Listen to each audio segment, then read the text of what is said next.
So hey friends, welcome back to my YouTube channel study with Sabhya. So आज इस video में हम लोग बहुत ही इंपॉर्टेंट टॉपिक कवर करने वाले हैं, करिकुलम कंस्ट्रक्शन। बिलीव मी, इस टॉपिक से आपके क्वेश्चन पेपर में एक क्वेश्चन जरूर रखा होगा। तो ये नोट्स प्लस एक्सप्लेनेशन आपका हिंदी इंग्लिश दोनों ही लैंग्वेजेस में है। बहुत ही इजी नोट्स हैं और हम ये सारे टॉपिक्स कवर करेंगे। सबसे पहले करिकुलम कंस्ट्रक्शन जानने से पहले हम लोग समझेंगे कि करिकुलम क्या होता है, फिर जानेंगे करिकुलम कंस्ट्रक्शन क्या होता है, देन बेसिस ऑफ करिकुलम यानी पाठ्यचर्या निर्माण के आधार, प्रिंसिपल ऑफ करिकुलम कंस्ट्रक्शन यानी पाठ्यचर्या निर्माण के सिद्धांत, recommendation of various committees and commissions for curriculum constructions, plus last में मैं आपको बताऊंगी कि कैसे आपके क्वेश्चन पेपर में क्वेश्चन आता है एंड एक क्वेश्चन उनमें से बहुत इंपॉर्टेंट है। सो अभी तक आपने अगर मेरे चैनल को सब्सक्राइब नहीं किया है तो ऐसी और इन्फॉर्मेटिव वीडियोस के लिए, question papers, assignments, files, topics के लिए मेरे चैनल को सब्सक्राइब कर लीजिए। अभी तुरंत वीडियो को लाइक कर दीजिए, प्लस मेरे टेलीग्राम चैनल को ज्वाइन कर लीजिए जिसकी लिंक आपको चैनल के बायो सेक्शन में मिल जाएगी। So without wasting any time हम लोग स्टार्ट करते हैं करिकुलम कंस्ट्रक्शन टॉपिक। सो यहाँ पे पहले मैं आपके लिए एक फ्लो चार्ट लेके आई हूँ। मैंने आपके लिए स्पेशली एक फ्लो चार्ट बनाया है ताकि आप अच्छे से समझ पाएं। तो करिकुलम कंस्ट्रक्शन दो शब्दों से मिलके बना है, करिकुलम प्लस कंस्ट्रक्शन। करिकुलम का मतलब होता है पाठ्यक्रम, यानी जो भी चीज़, जो भी सिलेबस आप किसी स्कूल या कॉलेजेस में पढ़ाते हैं वो आपका करिकुलम होता है। कंस्ट्रक्शन का मतलब क्या होता है? किसी चीज़ को कंस्ट्रक्ट करना, किसी चीज़ का निर्माण करना, उसे बनाना, यानी प्रोसेस ऑफ मेकिंग समथिंग। क्या हुआ? कंस्ट्रक्शन। तो इसका मीनिंग क्या हुआ? करिकुलम कंस्ट्रक्शन का मीनिंग क्या हुआ? सिलेबस को बनाने का प्रोसेस आपका करिकुलम कंस्ट्रक्शन कहलाता है। तो सबसे पहले हम लोग थोड़ा सा मीनिंग देख लेते हैं, करिकुलम का मीनिंग क्या होता है, यानी पाठ्यक्रम से आप क्या समझते हैं। तो पाठ्यक्रम यानी curriculum is a set of courses, subjects and the content taught in school and colleges. जैसा मैंने आपको पहले बताया कि करिकुलम क्या है? सिलेबस है। जो भी सब्जेक्ट्स, जो भी कंटेंट आप किसी स्कूल या कॉलेज में पढ़ाते हैं वही आपका करिकुलम कहलाता है। पाठ्यक्रम किसी भी शिक्षा कार्यक्रम में पढ़ाए जाने वाले विषयों, पाठों और गतिविधियों की सूची या योजना है। यह बताता है कि छात्रों को क्या सीखना है, कैसे सीखना है और किस क्रम में सीखना है। इन शॉर्ट आप करिकुलम को समझ सकते हैं कि करिकुलम मीन्स सिलेबस। अब देख लेते हैं करिकुलम कंस्ट्रक्शन।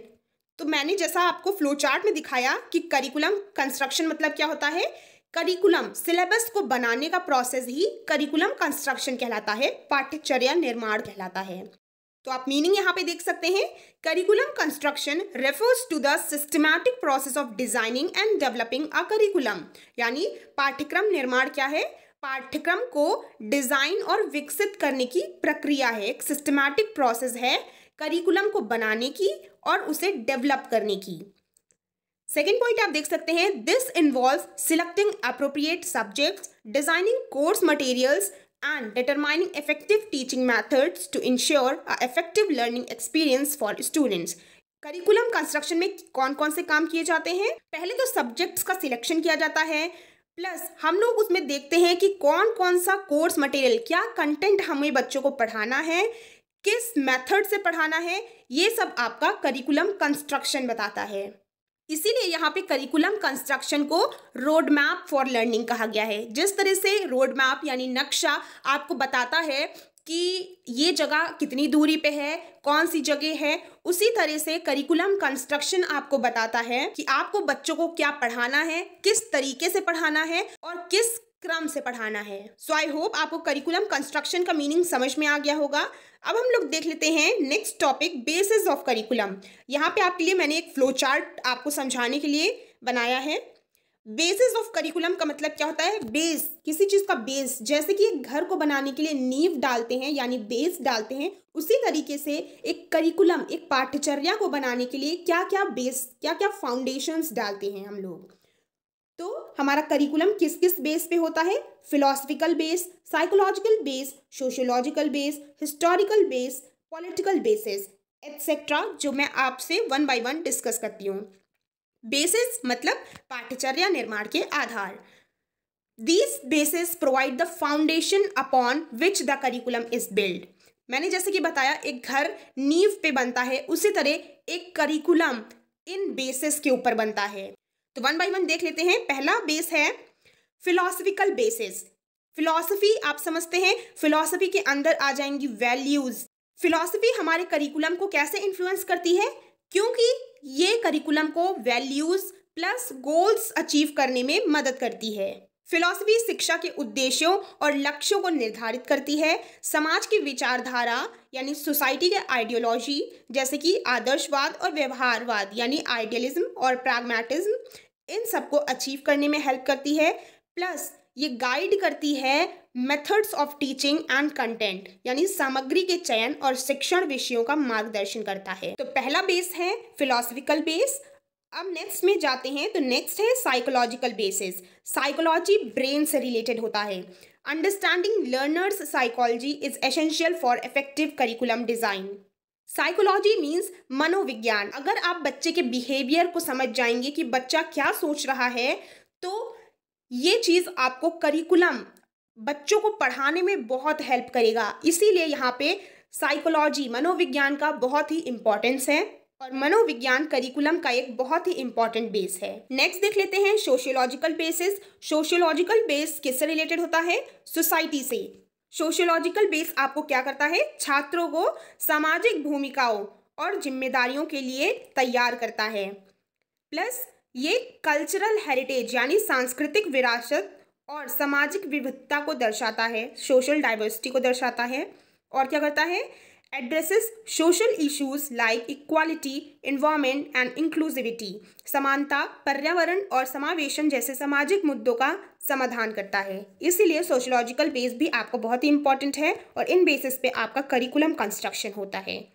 नेक्स्ट देख लेते हैं हिस्टोरिकल बेसिस। हिस्टोरिकल बेसिस आपका पास्ट से रिलेटेड होता है। Past educational practices and traditions shape the curriculum. जो भी हमारा बीता हुआ पास्ट है वो करिकुलम को शेप देने में हेल्प करता है। ये क्या क्या करता है? Incorporates lessons from historical success and failures in education. शिक्षा में ऐतिहासिक सफलताओं और विफलताओं से सीखे गए पाठों को शामिल करता है। मूल्यवान संस्कृति और शैक्षिक विरासत को संरक्षित करता है यानी प्रिजर्व करता है हमारे कल्चर और एजुकेशनल हेरिटेज को। बदलते ऐतिहासिक संदर्भों के साथ विकसित होता है यानी it evolves through changing historical context. क्यों इंपॉर्टेंट है?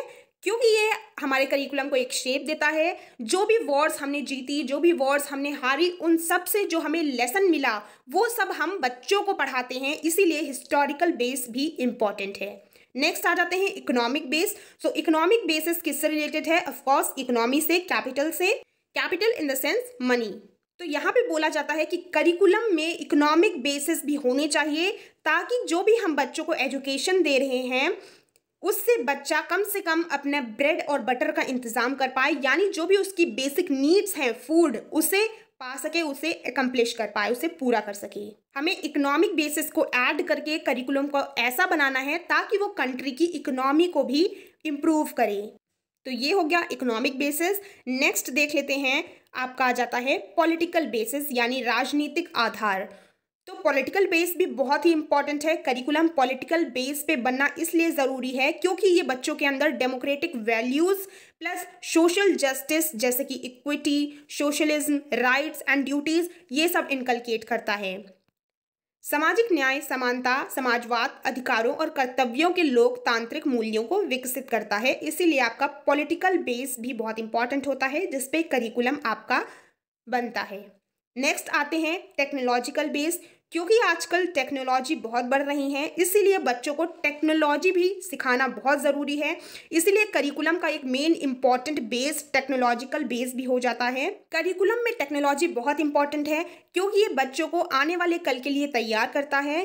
प्लस अगर करिकुलम में टेक्नोलॉजी होगी, टेक्नोलॉजी का यूज़ होगा तो यहाँ पे टीचर्स अच्छे तरीके से टेक्नोलॉजी का यूज़ करके बच्चों को बहुत अच्छे से सिखा सकते हैं, नए नए मेथड्स के थ्रू सिखा सकते हैं ताकि बच्चे अच्छे से सीख पाएँ। तो ये थे बेसिस यानी आधार, जिन आधार पे हमारा करिकुलम कंस्ट्रक्शन किया जाता है, करिकुलम को बनाया जाता है। इन आधारों पे ये फाउंडेशंस हैं। अब नेक्स्ट टॉपिक देख लेते हैं हम लोग, प्रिंसिपल्स ऑफ करिकुलम कंस्ट्रक्शन यानी पाठ्यक्रम निर्माण के सिद्धांत। इसे आप एक तरीके से good qualities of curriculum construction भी कह सकते हैं। पहला है लर्नर सेंटर। तो करिकुलम क्यों बनाया जाता है, किसके लिए बनाया जाता है? बच्चों के लिए बनाया जाता है। तो सबसे मेन इंपॉर्टेंट पॉइंट यही है कि वो छात्र केंद्रित होना चाहिए। मतलब क्या फ़ायदा अगर हम जिसको पढ़ाने के लिए करिकुलम बना रहे हैं उसी के अकॉर्डिंग हमारा करिकुलम नहीं हुआ। तो करिकुलम हमारा छात्र केंद्रित यानी लर्नर सेंटर्ड होना चाहिए। वो बच्चों के नीड्स, बच्चों के इंटरेस्ट, बच्चों के लर्निंग स्टाइल के हिसाब से होना चाहिए ताकि बच्चे ज़्यादा से ज़्यादा इंगेज हों और उन्हें चीज़ें अच्छे से समझ में आए। नेक्स्ट आ जाते हैं पर्पसफुल एंड मीनिंगफुल होना चाहिए। करिकुलम कंस्ट्रक्शन को ऐਵੇਂ नहीं बनाना है क्योंकि हम लोग अगर कुछ करते हैं तो उसका एक एम होता है। जैसे कि आप मेरी वीडियो देख रहे हैं तो आपका एम है कि ये टॉपिक आपको क्लियर हो जाए क्योंकि ये इंपॉर्टेंट टॉपिक है, पेपर में आप आसानी से लिख पाएं। तो आपका भी यहाँ पे पर्पस है। तो उसी तरीके से करिकुलम कंस्ट्रक्शन पर्पसफुल यानी उद्देश्यपूर्ण और सार्थक होना चाहिए। The curriculum should have clear and achievable learning objectives. It should equip students with the knowledge, skills and attitudes they need to succeed in school, their careers and in life। Curriculum construction को उद्देश्यपूर्ण होना चाहिए ताकि वो बच्चों को जीवन में सफल कर पाए, भविष्य में उनकी मदद कर पाए। तो करिकुलम कंस्ट्रक्शन हमारा पर्पसफुल होना चाहिए, ये इसका दूसरा सिद्धांत है। देख लेते हैं और सिद्धांत। एक्सपेरिएंशियल यानी अनुभवात्मक, learning by doing. Third main feature या प्रिंसिपल हम कहें करिकुलम कंस्ट्रक्शन का है कि करिकुलम ऐसा होना चाहिए जिसमें बच्चे खुद से चीज़ें करें, खुद सीखें ताकि उन्हें बहुत अच्छे से समझ में आए। क्योंकि ट्रेडिशनल लर्निंग में क्या होता था, टीचर्स लेक्चर दे के चले जाते थे और बच्चे बोर हो जाते थे। मे बी आप लोग अभी भी होते हों, लेकिन करिकुलम में अगर एक्सपेरिएंशियल प्रिंसिपल आ जाए जिसमें बच्चा खुद से करके चीज़ों को सीखे, जैसे कि बाय प्रोजेक्ट मेथड, जिसमें कि बच्चों को रियल वर्ल्ड एक्सपीरियंस मिलता है यानी वास्तविक दुनिया के अनुभव मिलते हैं। नेक्स्ट है फ्लेक्सिबल एंड अडेप्टेबल। करिकुलम को लचीला और अनुकूलनीय होना चाहिए। यानी मान लीजिए अगर हमें करिकुलम में कोई चेंज करने हो तो करिकुलम हमारा इतना फ्लेक्सिबल, इतना लचीला हो कि विदाउट एनी डिस्टर्बेंस हम लोग उसमें एक नई चीज़ ऐड कर पाएँ। तो फ्लेक्सिबिलिटी एंड अडेप्टेबिलिटी आपका बहुत इंपॉर्टेंट प्रिंसिपल है। नेक्स्ट मूव करते हैं हम लोग। इंक्लूसिव होना चाहिए, करिकुलम को इंक्लूसिव होना चाहिए। एक आपने सुना होगा इंटीग्रेटेड, दूसरा आप सुन रहे हैं इंक्लूसिव। इंक्लूसिव का मतलब होता है समावेशी, यानी कि हर तरीके का बच्चा, करिकुलम ऐसा हो कि हर तरीके का बच्चा, चाहे उसके अंदर कोई डिसेबिलिटी हो, जैसे कि आप इस पिक्चर में देख पा रहे हैं, एक बच्चा लेग से इम्पेयर्ड है, डिसेबल है, तो हमारा करिकुलम ऐसा होना चाहिए कि हर तरीके के बच्चे के लिए सुटेबल होना चाहिए। ये नहीं कि इन बच्चों को रेगुलर बच्चों के साथ एडजस्ट करना हो, नहीं, करिकुलम हमारा ऐसा होना चाहिए कि वो हर एक बच्चे के अकॉर्डिंग हो, चाहे वो डिसेबल हो, चाहे वो रेगुलर अच्छा खासा बच्चा हो। हमारा करिकुलम ऐसा होना चाहिए कि हर एक बच्चे को अपॉर्चुनिटी देनी चाहिए। नेक्स्ट आ जाते हैं असेस्ड इफेक्टिवली। करिकुलम के अंदर हमें ऐसे मेथड्स को, ऐसे इफेक्टिव मेथड्स को इंक्लूड करना चाहिए जिसके माध्यम से हम लोग बच्चे का मेजरमेंट या फिर इवैल्यूएशन कर पाएँ कि बच्चे ने जो सीखा है वो अच्छे से सीखा है या नहीं, या फिर बच्चा सीख पा रहा है या नहीं, और उसी अकॉर्डिंग हम लोग नए चेंजेस करके बच्चों को फिर से सिखाएं। सो ये थे बेसिक प्रिंसिपल्स जो कि करिकुलम कंस्ट्रक्शन में होने चाहिए। अब हम लोग देख लेते हैं recommendation of various committees and commissions for curriculum construction. यानी हिंदी में कहें तो पाठ्यचर्या निर्माण से रिलेटेड विभिन्न आयोगों, अलग अलग आयोगों ने जो सिफारिशें दी हैं उन्हें हम लोग पढ़ लेते हैं। तो पहला है राधाकृष्णन कमीशन, 1948 से 1949 तक चली। डॉक्टर राधाकृष्णन के नाम पे ये कमीशन स्टार्ट हुई।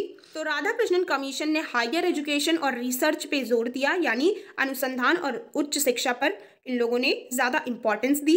सेकेंड, इन लोगों ने 3 लैंग्वेज फॉर्मूला दिया, जिसमें कि पहली लैंग्वेज मदर टंग है, दूसरी हिंदी लैंग्वेज है और तीसरी कोई भी मॉडर्न लैंग्वेज जो कि इंडिया की मॉडर्न लैंग्वेज है। तो 3 लैंग्वेज फॉर्मूला को इंपॉर्टेंस दिया। थर्ड, इस कमीशन में comprehensive and holistic education system की बात की गई है, यानी समग्र और व्यापक एजुकेशन सिस्टम, जो भी हमारा एजुकेशन सिस्टम हो वो ऐसा हो ताकि बच्चे का समग्र विकास यानी holistic development, all round development हो पाए। नेक्स्ट हम लोग रिकमेंडेशन देख लेते हैं। तो नेक्स्ट रिकमेंडेशन है कोठारी कमीशन की। 1964 से 1966 तक ये कमीशन चली थी।